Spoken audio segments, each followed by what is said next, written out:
control his pace.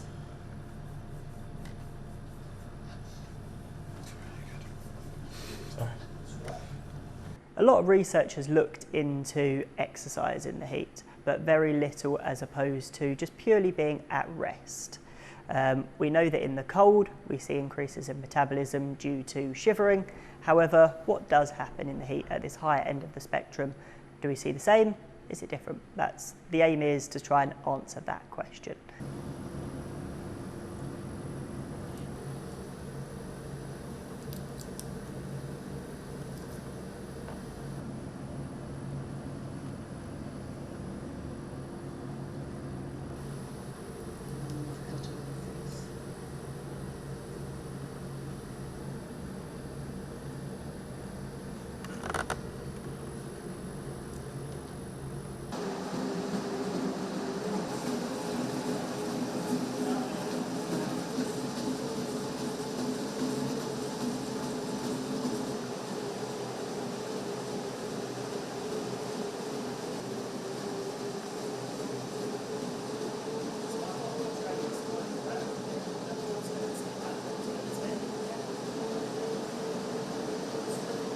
Internal systems in terms of heart rate increases, and there are subtle changes to the way that the heart beats each cycle as well.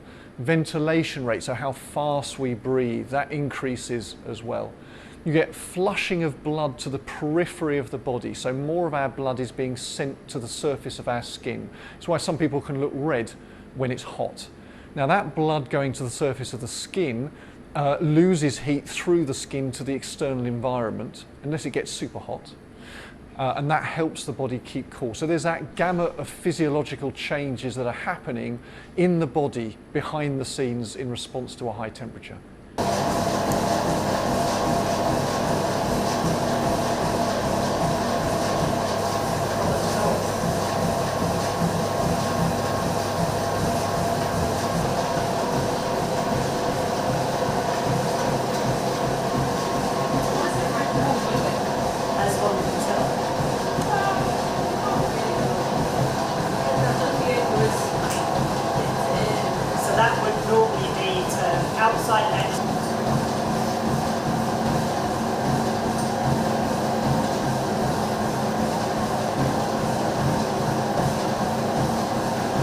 Yeah, humidity can be a big problem for the body if the ambient temperature is high enough and if the humidity, if the amount of water vapor in the air is high enough, because the main way that our body loses heat or stops increasing temperature in a hot environment is by sweating. Human beings are incredibly good sweaters. We're some of the best sweaters in the animal kingdom, as it happens.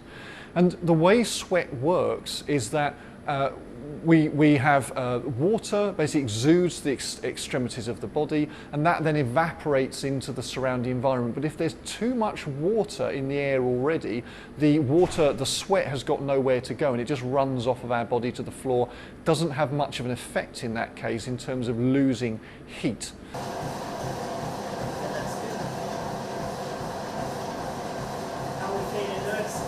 Yeah, fine, to be honest. Why would I stop again? 1 and 1. Need a shower.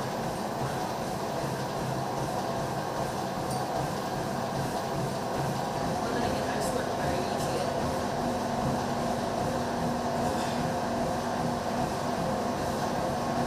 Why is it I took a soda when I finished my cycle? If it goes above 40 degrees, then we're entering a risk zone. Some people will be fine, some people won't, but this is where problems start to happen. So the organs of the body can start to fail, or at least start to work less optimally. The reasons for this can be what's called protein denaturation. So proteins sort of start to, their shape changes, and some of them will start to pull apart. Okay, you get the very early signs of cooking, effectively.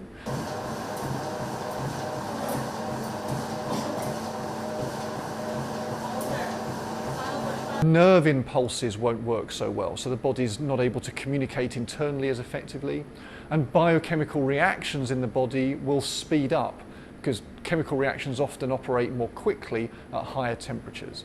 So there's a range of reasons why from about 40 degrees C onwards, and it's only subtle at 40 degrees, but as body temperature continues to increase, those problems get worse and worse until you can end up with organ failure, and if you get heart failure, that will result in hypoxia, so low oxygen in the body, less oxygen getting to the brain.